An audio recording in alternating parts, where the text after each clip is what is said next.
Welcome, welcome, brothers. Welcome, sisters. We're back again with the second part of our program on Studio Galaxy 473 in Confero. And you are with the Galaxy Equalizers. And this time the topic is what is next for Caricom leaders? It's a very important thing for us to keep abreast, to find out what is going on with our leaders. Sometimes our leaders lead us astray and we do as if we're shocked. But the writing was on the wall. We buried our head in the sand. The world is too dangerous now. The world is on edge. It seems almost all the nations in the world want to fight. And no one really wants peace. We are playing with nuclear weapons. And the Caribbean do not have nuclear weapons. Africa do not have nuclear weapons. Latin America do not have nuclear weapons.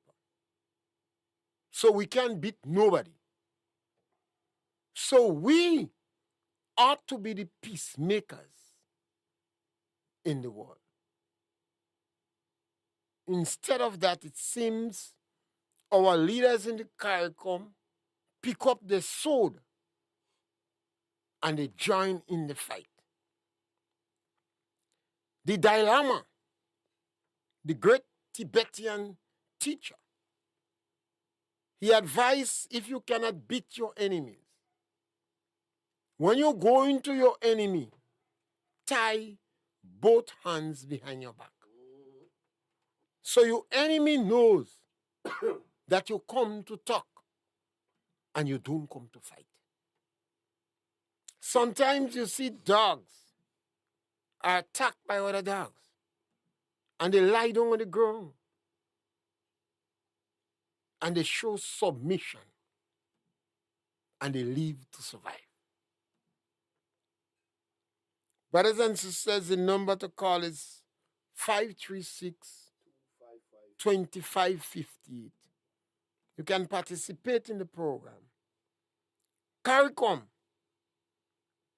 the government for member states of Caribbean community. Caricom is an organization that promotes economic integration and cooperation. One market and economy. That is what we promote. Within Caricom, we have the LDCs and the MDCs. The more developed country and the less developed country. I don't know why they felt it necessary to spell all that. It's like saying, among the poor people, you are the poorer of the poor. So Barbados, Jamaica, Belize, and Bahamas, and Trinidad is considered as the more developed. And then the smaller islands like Grenada, St. Vincent, Dominica, Antigua, and the others, the less developed. I've always felt that Caricom should be one of the biggest peacemakers in the world. You don't have numbers. You don't have nuclear weapons. You don't have army. You want to survive between the imperial powers. You should be able to demolate without angering any particular imperial power. United States of America have relationship with Russia and India and China. So you in the Caribbean could function effectively among the imperial powers and keep your backside quiet. And don't necessarily anger any one of them.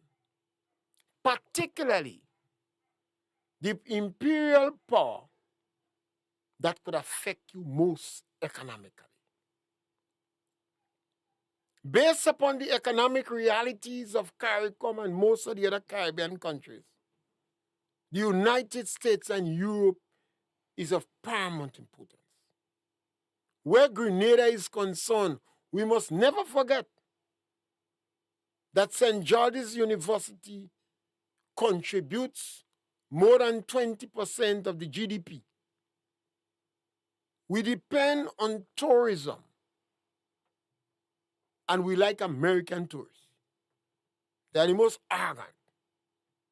They give the most trouble, but they spend the most money, and they give the biggest tip. American tourists. We sell passport on the international market. Gratis. The United States of America. And Grenada collected over $1 billion in the sale of passport based upon the utterances and expression of the National Democratic Congress. Them that say that, in other words. In addition to that, Grenada has perhaps the greatest diversity in agriculture in the smaller islands. We export cocoa, nutmeg, fish, and sauce. We have the ability, but we don't have the capacity to export about 20 other agriculture products to the United States of America. Farmers are making a handsome little amount of money. Yeah? Handsome little amount. I don't know, contradictory. From soursop. They don't even have to harvest it. They get about $3 or $4 a pound for it. All they have to do is to plant it. Most of the small animals, ruminants, don't eat soursop. So once they survive, you're good. You could graze your sheep and your goat and your cow in it. And the traders go to your land, pick your soursop, tell you how much they pick, and pay for you and pay for the soursop on the spot. And you get $2 or $3, $3 or $4 a pound. That goes to the United States market. Grenada is the only country in the region that can sell fresh soursop to the U.S. market. Fish. We have the ability to sell fish to the U.S. market. I don't know after January what will happen, but I'm a positive man. So I believe the government said they're going to negotiate with the Americans and everything will be all right. So I'm taking what the government say, lob, stock, and barrel, that everything will be all right. We are now producing sea moss, and we can export sea moss to the U.S. market. We're sending some in small quantities already. So our economy, not tied, but is quite interrelated and directly dependent on the U.S. market. Most of the other Caribbean countries have similar story. Barbados, big tourist entity, but they depend a lot on American tourists. In addition to that, the majority of our people is in the United States of America. Not in Russia, not in China, not in Cuba. The United States of America and Europe. Barbados was once called Little England. We don't have the diversity as some other countries. So when we're dealing with international politics and international relationship, we must be savvy. You don't have to call a spade if you're going to get yourself in trouble. Call it a shovel. Or say you don't know what it is. Our foreign affairs in the video is supposed to be more tactical, not confusion makers and picking up their sword and joining battles. Guyana and Venezuela have a serious border problem for many years. Venezuela claiming 1/3 of Guyana, and Suriname claiming 1/3. Well, they was there, and I remember in the days of Bonham, he said not a blade of grass. And Guyana have stayed, although Guyana venture into cooperative socialism. That is when there was communism. They used to call it cooperative socialism. Forbes Bonham used to chide or kick son Shady Jagan and say he can't change his shot if Russia ain't tell him to change it. So Forbes Bonham was telling you that Jagan more communist than him. All the stores in Guyana was nationalized. Guy Suko, Guy Sto, everything is Guy. At that time, Jamaica was practicing democratic socialism. I think the PNM under Manley. These countries venture into that and it failed. Caricom leaders have to be more savvy and be more tactful and be more diplomatic and avoid picking up the sword and joining fights. We have a number of fights in the world today, 3 in particular. Russia invaded Ukraine. Ukraine is an independent, sovereign country. I was disappointed that the majority of Caricom countries seems to have thrown their weight behind Russia. They did not project themselves as peacemakers. While they didn't openly flaunt Russia, they did not support Ukraine. But Ukraine is an independent, sovereign country. So how an imperial power could feel they have the legal and moral authority to dictate to Ukraine what organization they could join?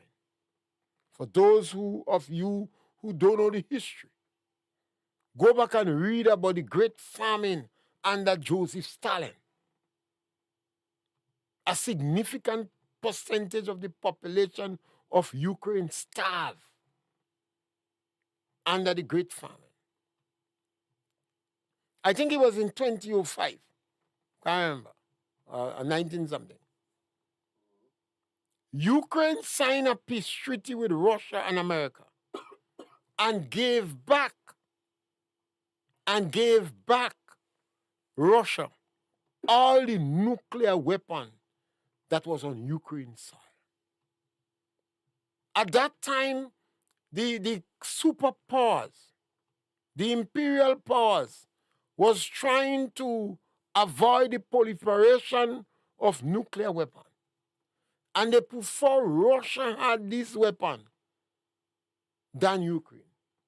So they practically maul Ukraine to give back Russia the weapon. Britain and America have a moral responsibility to protect Russia, to protect Ukraine. In addition to that, Ukraine is an independent, sovereign country. And all the countries in the Caribbean, Latin America, and Africa, voices is expected on the grounds of morality and legality to support Ukraine. You have another war in the Middle East. Hamas. The United Nations declared them as a terrorist group. But in October 7, they went into Israel and committed some crimes. They kill people. They rape people. They chop up children. They burn bodies. And they go with even the dead. most of the Caricom countries was extremely silent. They did not openly condemn Hamas, but they condemned Israel when Israel retaliated. Remember, in 2005, Israel left the Gaza, I think they pulled 8,000 or 10,000 Israelis out of Gaza. They dig up their dead bodies and go with it. They arrested, they physically removed Israelis that didn't want to go, and they left Gaza. The flowers industry in that time was over $1 billion.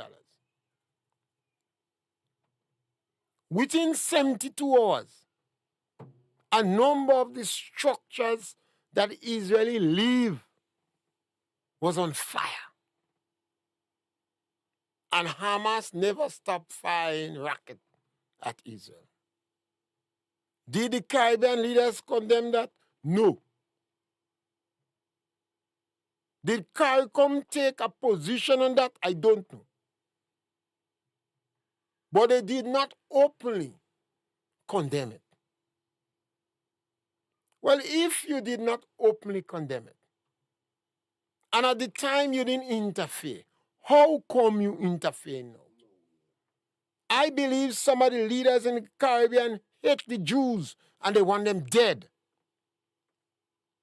I believe some of the leaders in the Caribbean support Iran in the annihilation of the Jews. They want the Jews dead. They want the Jews in the bottom of the sea. Why did Caricom leaders walk out in the United Nations when the president of Israel was giving his speech? Why did you walk out? You take your sword and you join a side. You condemn Israel, but you didn't condemn Hamas. Even today, Israel asking to return the Jews that you kidnapped. You're using as human shield. Some of them are dead, some alive. I have not heard no CARICOM leaders, including Mia Mockley in Barbados, condemn the action of Hamas and call for the return of the house. Based upon the information that seems not to be disputed now, because so much information coming out there, some of them is propaganda and lie. But there are some information that is not disputed. That Hamas has set up the firing power, the machine gun and the soldiers are operating in schools, in hospitals, and in residential areas.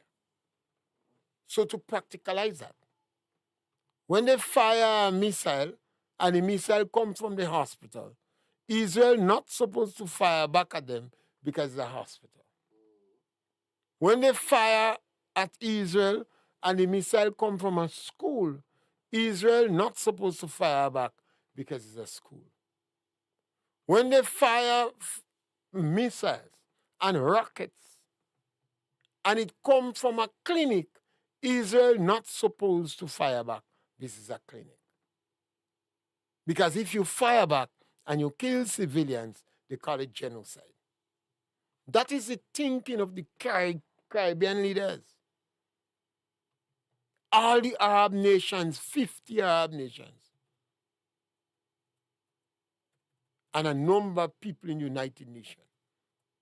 I believe they want to kill the Jews. They want the Jews dead. They support Iran for the annihilation of the Jews, the total destruction of the Jews from the river to the sea. How CARICOM countries get involved in that? Why Caribbean leaders so biased and untactful? Why don't mind your business? Or why don't you appear as a peacemaker? You'd have more leverage. You would appear more diplomatic. You would have more sway in the world if you presented yourself as a peacemaker. You can't be jumping up and taking a side and offering yourself as a peacemaker. You have to be consistent. And that is why we ask, what next for Caricom? The Prime Minister of Trinidad has said plain that if Venezuela attack Guyana, she's going to provide permission for the United States to use her territory. Because obviously, if Venezuela interfere with Guyana militarily, Britain and America is expected to intervene. And you could say for whatever reason, economic reason, geopolitical reason, everybody have a reason for getting involved in it. When volcano jumping up, no imperial power going on bomb volcano. They see no economic importance. But because of the geopolitical and economic importance, superior powers getting involved. Whether it's China in Taiwan or Russia in Belarus or Ukraine or India or Pakistan. That's it. What is the Caricom leaders' take? Caricom leaders is going against the people. Most of the people in the Caribbean are Christians. We have a lot of left-wing Christians. We are atheist Christians. Because Christians are not so militant, they seem to be pretty saltless Christians. The Bible calls them saltless. Lukewarm. They're not hot. You don't know where they stand. They believe in God today, they practice in Obiad in the evening time, and then they complimenting Hamas tomorrow. The Quran said, the Quran disallow peaceful agreement between Jews and Christians. Based upon the Quran, if you are converted from Islam, you should be stoned to death. You should be killed. So it's very difficult for the Muslims, or next to impossible, to make a deal with Israel, a peaceful deal with Israel, because they see Israel as an infidel, garbage. The Islam offer you 72 celestial virgin if you kill the infidels. Well, if they give 72 celestial virgin, they must get a little generator. You have no question about that. You must get a little generator because a celestial virgin is practically an angel. And then you're going to have an erection that can go down. That is what the Quran. That is what the Quran. A generator? Well, you must have a generator. If you are 72 celestial virgin and you have an erection that can go down, you must have a generator. How Caricom leaders come in that? Why they hate the Jews? Maybe we should teach our children about the Jews. Maybe we should take a page from the Jews. When Marcus Moriah Garvey started to talk about back to Africa, quick, the Jews supported. Not because they like Marcus Moriah Garvey, but they want to go back to Israel. So it was a good thing. They wanted Jews to come back to Israel because they didn't have the numbers. Israel is a small nation, about 25 people, about 25 million people. About 8 million in Israel, 7 million in the United States. And the rest is Jews all about the place. It's not a big nation. Israel is about 0.2% of the world population. But they win the Nobel Prize for Literature more than 50% of the time. Israel is about 2% of the population of the United States of America.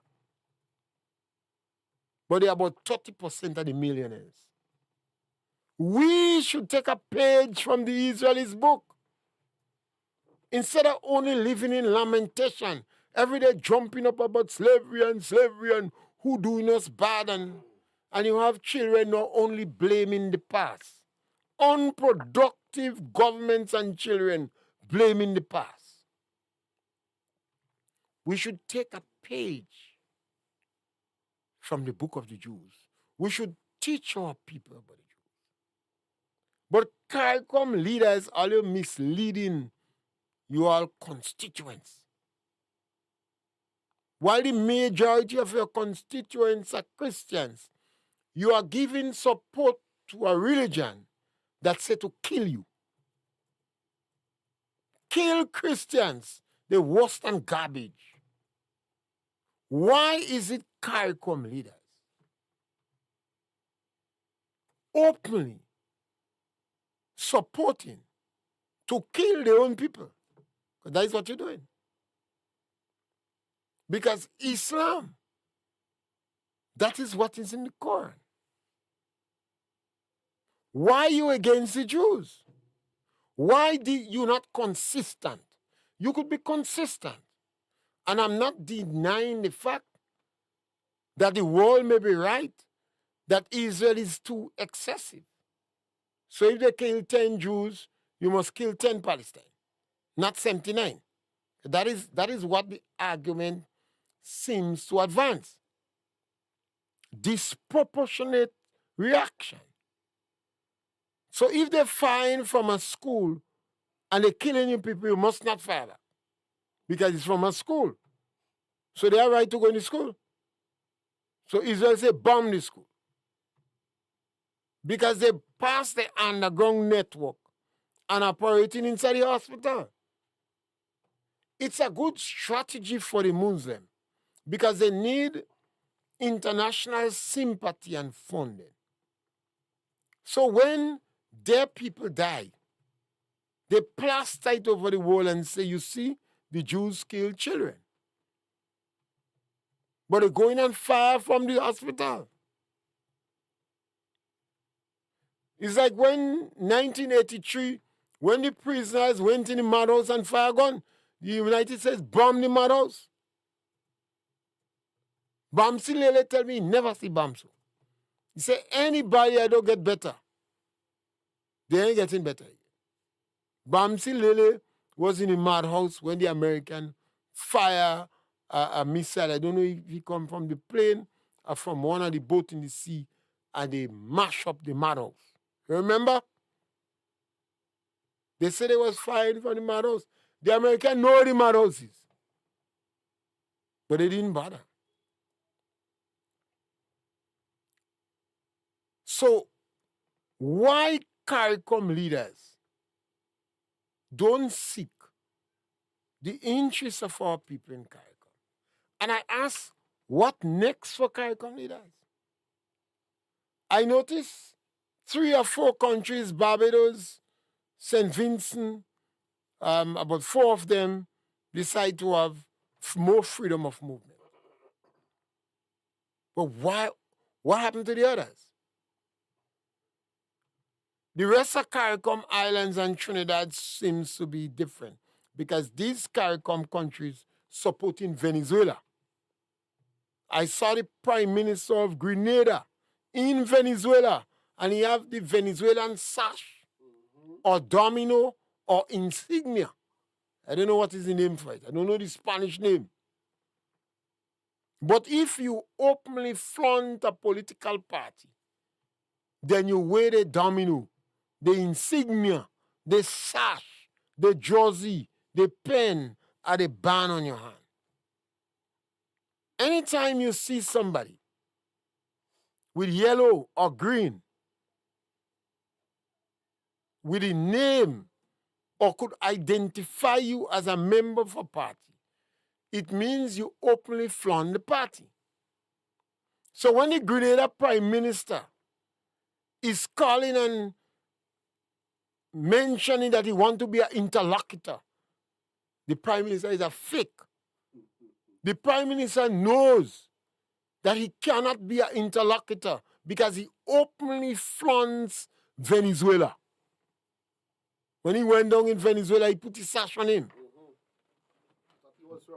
That is giving the impression that he's a comrade, a soldier, a defender of Venezuela. How are you going to be a negotiator? You wouldn't be neutral. They would perceive you as biased and a trickster. I observe Caricom leaders have never called for the freedom of people who are in jail in Russia, in Cuba, not even China, they talk about it at all. They speak about these countries in glowing terms, but they have never expressed solidarity with the thousands of Cubans in jail. Some of our leaders prepare to lose their passport because they're standing up for Cuba till they're dead. But they have not called on Cuba. The people you have in jail after 60 odd years of experiment with your socialism, why not give them a fair trial? Why not give them an opportunity to defend themselves? Why Caricom leaders don't call on Cuba to free political prisoners? When the United States accused Cuba of slavery, of using workers to make money outside, they said that the country was paying the medical personnel 35% and 65% was paid to the government of Cuba. The United States took strong objection to that and decided to put pressure on the countries that was dealing with Cuba like that. If you hear them defend Barbados, Jamaica, the Bahamas, renegotiate their relationship with Cuba vis-a-vis the medical personnel. Grenada beat their chest and say they will stand with Cuba. They have a moral and legal responsibility to stand with Cuba.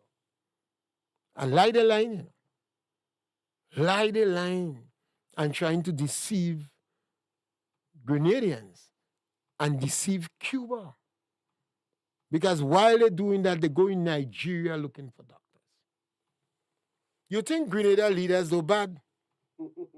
These are our leaders, but we must face reality. Some people could only condemn other people's children, but they can't condemn their children. We must be able to condemn our own. While the Prime Minister of Grenada, Dennis Cornwall, and Lennox Andrew and others was beating the chest for the Americans, the government of Grenada was trying to employ Nigerian doctors. They dumped the Cubans. The master deceiver already prepared to dump the Cubans.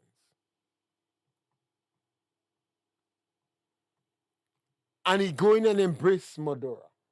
It doesn't seem to be consistent. I've always felt that the Prime Minister of Grenada, it appears to me, seems to be under some mind-altering substance. He's not consistent in his action. You beat in your chest for the Americans that he will stand up with Cuba, while you're saying that you're looking for Nigerian doctors to replace the Cubans. You're going to want to fight for Maduro, and then you pay the American company $7 million. That doesn't make sense.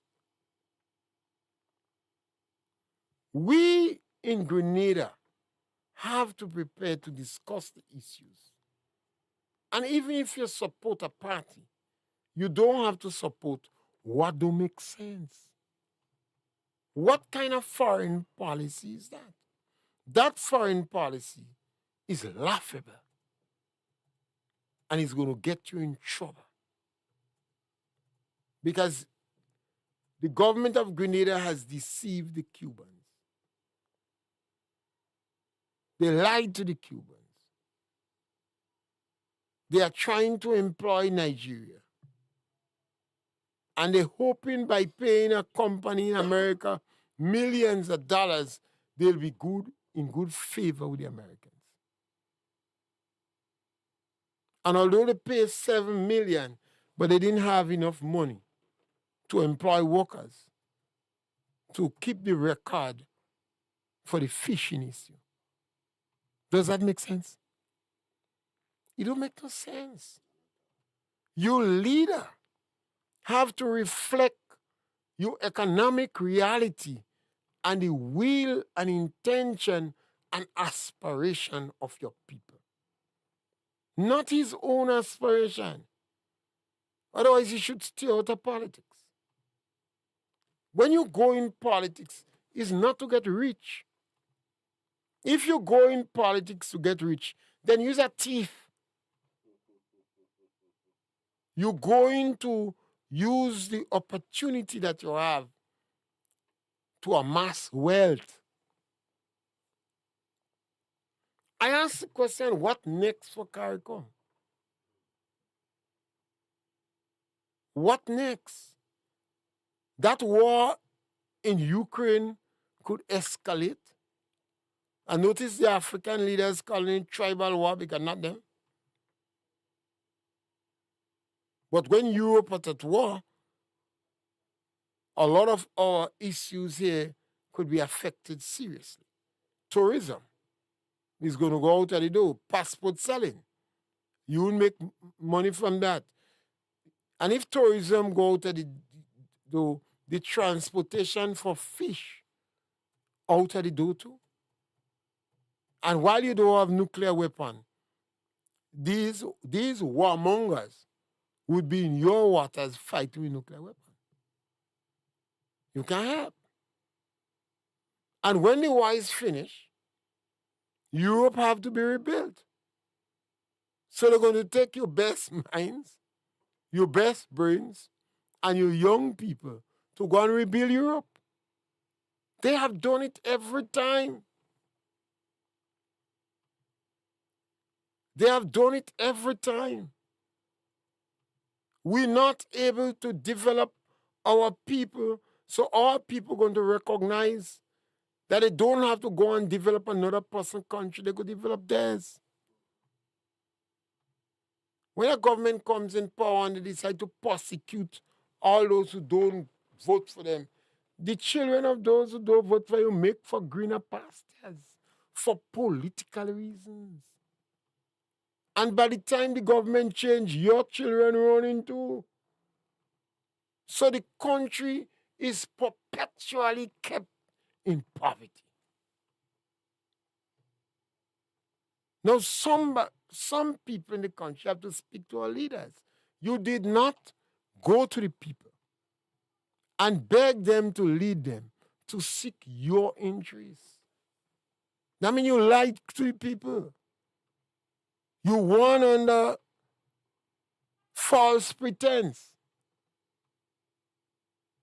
What would be the cause for the Caricom? The hostility between Trinidad and Tobago and Venezuela could increase to the point where fishermen will be affected. Only fishermen affected. Trinidad don't find no gun behind Venezuela. Venezuela don't find no gun behind Trinidad. What they're going to do is to kill poor people, children, the fishermen. And Grenada fishermen just end up in Venezuela too, when they go astray. Not the Venezuelan government are going to do that, you know. The Venezuelan fishermen that is going to take advantage on the Trinidad and Grenada fishermen. We hardly hear Barbados fishermen ending up in Venezuela. I don't know if it's the current, But Grenada fishermen does end up in Venezuela. And Trinidad and Venezuela is 7 miles apart. 7 miles apart. And if the Caricom starts to be divided, and there is no peacemakers in Caricom, we have to ask the question, what next for Caricom? Are we seeing the fracturing of Caricom? Rav Gonzal was there speaking about the economic biasness of Trinidad and Tobago with Venezuela. We know in Federation, Jamaica pull out of Federation. Other islands beg Eric Williams to lead. Eric Williams say 1 from 10 is not. 1 from 10 is not. Guyana presently experiencing an oil boom. So you go have money galore in Guyana.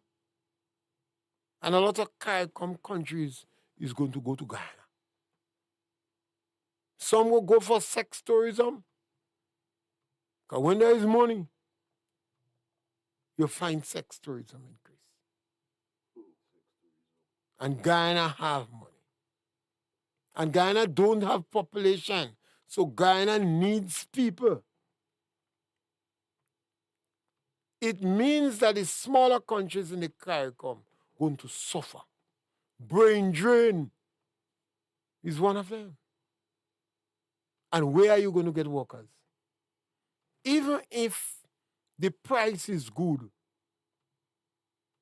there will be massive shortage in the labor market for agriculture and other workers. So your country could become a buyer's paradise for rich people to buy, while your people have to run to greener pastures. We have to start to discuss issues, and we have to ask questions. Our Caricom leaders have not provided information for us.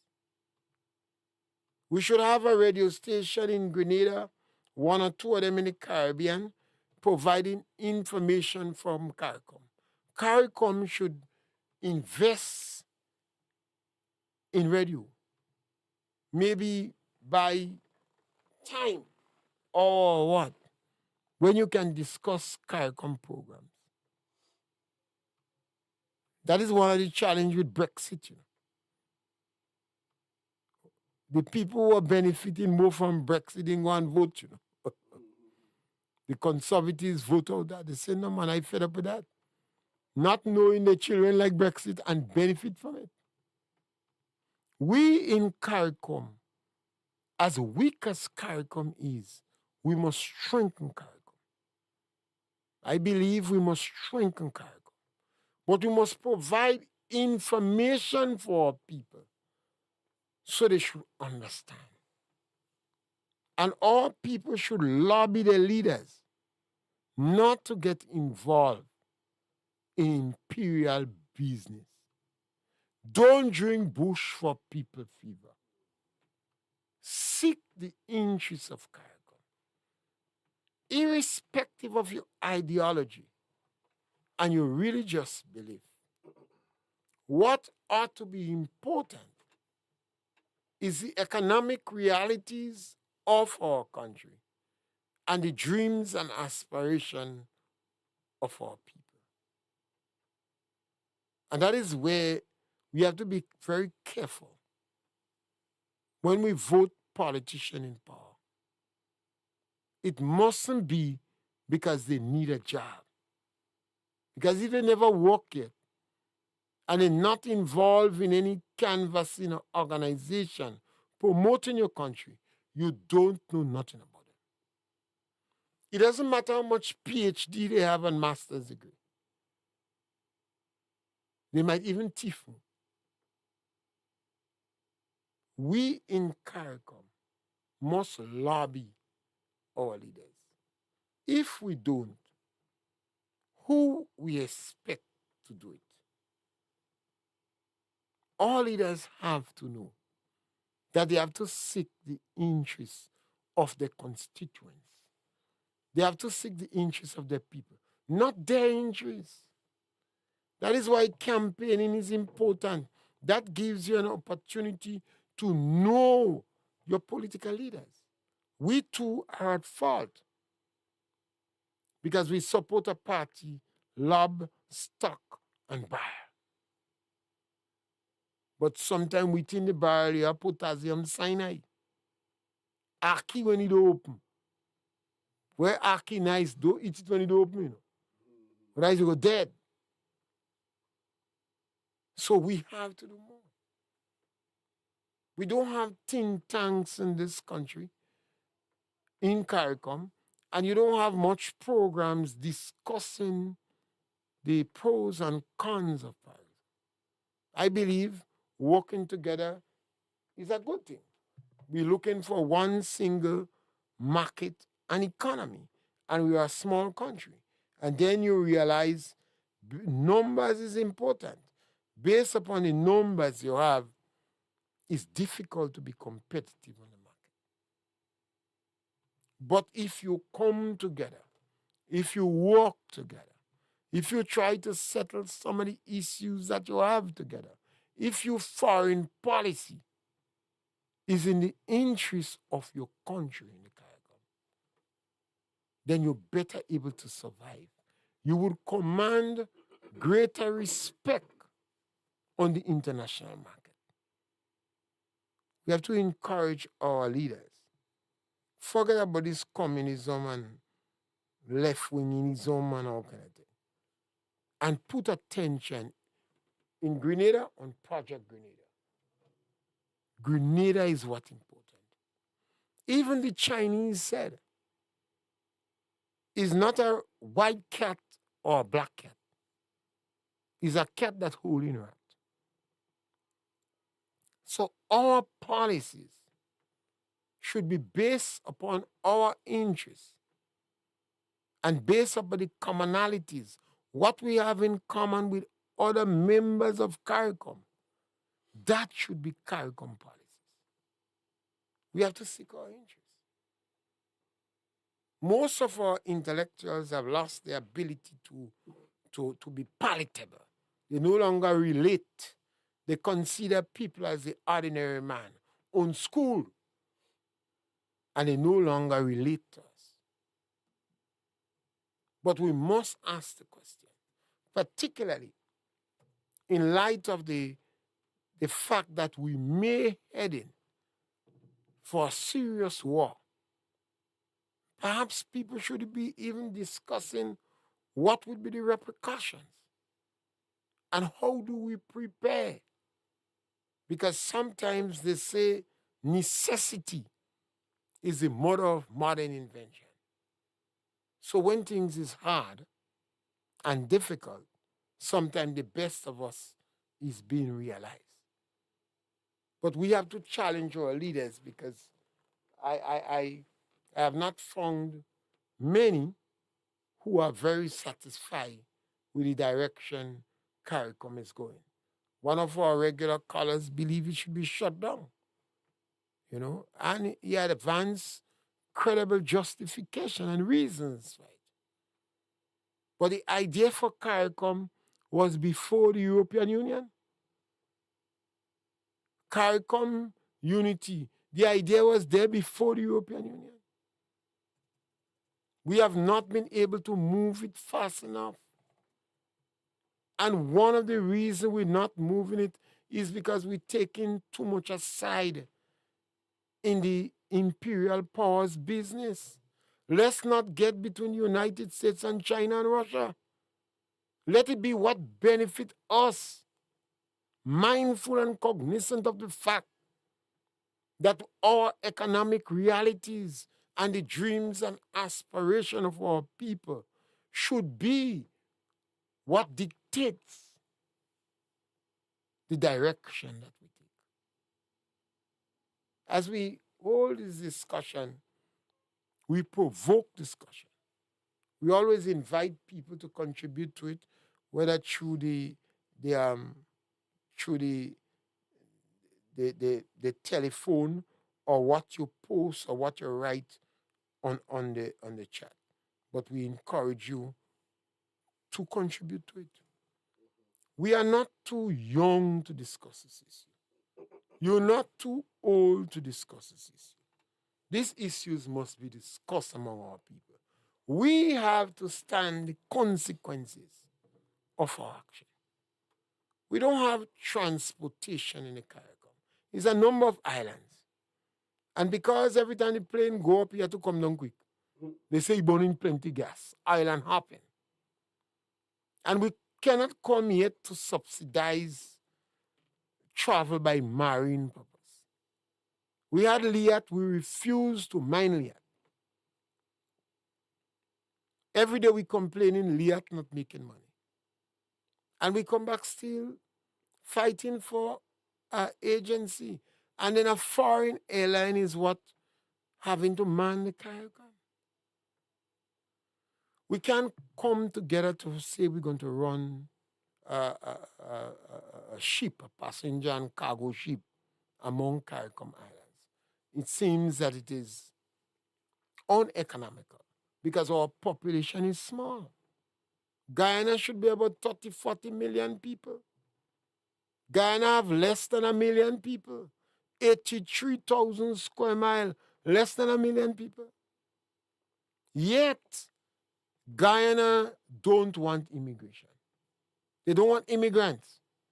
People fighting to go to the United States of America.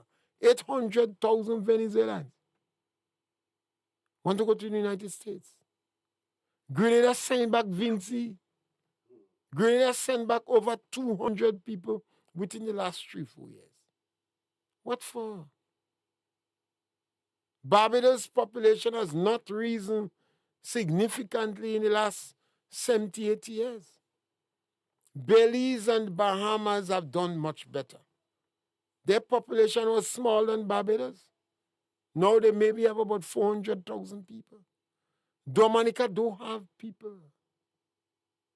Yet, we are not welcoming to immigrants. Grenada should be more welcoming to immigrants. Trinidad took over 47,000 Spanish. Pamela say yeah, about 200 illegal ones. And maybe them is criminals. You understand them? I mean, if you are jailing Trinidad, jail them in Trinidad. They like Trinidad jail. The Caricom leaders never liked the Jews. During World War II, when the Jews was flying all about, they want a place of rescue because they were being slaughtered in Europe. The Caricom countries refused to accept the Jews. You see just how they refuse to accept Haitian now? They refuse to accept the Jews. Venezuela accepted boatload of Jews. The Caricom countries refused to accept them. At that time, it wasn't Caricom, Caribbean countries. Look at the Haitians. The Haitians running from the country because of political strife and economic crisis. But Caricom countries don't want Haitian. Why? Barbados have a problem with nurses because Barbados nurse going in England. England nurse going in America. Barbados nurse going in England. England is the place where you have the hardest workload and the highest burnout rate in nursing. So they're always looking for foreigners. So Grenadian, well-trained, young, dynamic nurse going in England and work. And other Caricom countries, including Barbados. Barbados looking for nurses from Ghana. Well, why not take nurses from Asia, from Haiti? Why Barbados don't advertise from a batch of nurses from Haiti and train them and give them stay? Say after 5 years, you will get permanent stay in Barbados. Why Barbados don't do that? Why Grenada don't take Haitian doctors? Why Grenada don't take Haitian nurse? Every day we boasting about Haiti is the first country that showed the yoke of slavery, lie and hypocrisy. We're just saying that, but we don't want the Haitians. What happened to our political leaders? What happened to the journalists in the Caribbean? They don't want them Haitian too, The trade union, they don't want them Haitian. Why black people hate black people? And we constantly crying in lamentation about slavery and what they do us in slavery. Why we don't take Haitians? All the nursing spaces in the Caribbean could be filled with Haitians. Can the Haitians don't go? When the nurses come, they spend 5 years, they bring their family come. And our population, they will be able to fill in the vacuum for the need for labor. And it will be done in a very manageable way. Because they came through the nursing rank, and you might take teachers, and now you might take some laborers, you're able to manage it. But by the time they bring their family after 5 years, if they have stay, you have a cross-section of people. What next for us in the Caribbean? What next for us in Caricom? Why our leaders in Caricom don't be truthful and fair? Why Caricom leaders don't seek the interests of our people in the Caricom? And our interest is based upon our economic realities and the dreams and aspirations of our people. And it is clear. It is not your dreams and aspirations. It's our people's dreams and aspirations. You don't go in politics to turn billionaire and turn millionaire. You go in politics to better improve your country and to better your people. Because even though you turn billionaire, after you come out of politics, you might lose all the money. Even though you turn millionaire, when you come out of politics, you might lose all the money because you get the money through thief, not investment. And our people have to prepare to hold our leaders to task. Prevent them from making these mistakes. One of the ways you could prevent them from making these mistakes is to let them provide information for us, in a readily and timely manner and discuss the issues. So they will be ever cognizant that we have a people that is monitoring them and guiding them and helping them to walk the street and now. It's important for us to recognize that we have to seek our interests. We in the Caribbean islands, all of us are independent country. And we have been independent for decades. We have our own academic institution, the University of the West Indies, who internationally is well recognized. We have democracy in all the islands in the Caribbean. We have a democracy that is working. Every now and then you go have some little challenge, nothing perfect, but it's working. We have freedom of the press in all the islands of the Caribbean. Our leaders have to be consistent. We have to be consistent. We have to express solidarity with the people who are in prison for political purpose. And the actions that we take must be reflective of the economic realities in the Caribbean and the dreams and aspirations for our people. I ask, what next for Caricom? I'm a firm believer in Caricom and want to see Caricom strengthen. And as we come to the end of this program today, we want to remind you, subscribe to our program and help us to grow because we provoke discussion. Thank you very much. Opportunity for you, make your contribution, let them know. Democracy in Spice Isles is alive and well. Ask you questions, sing and beat you drum. Make you suggestions, encourage them on to walk the straight and narrow in the land. Politics, religion and economic issue, regional, international, spiritual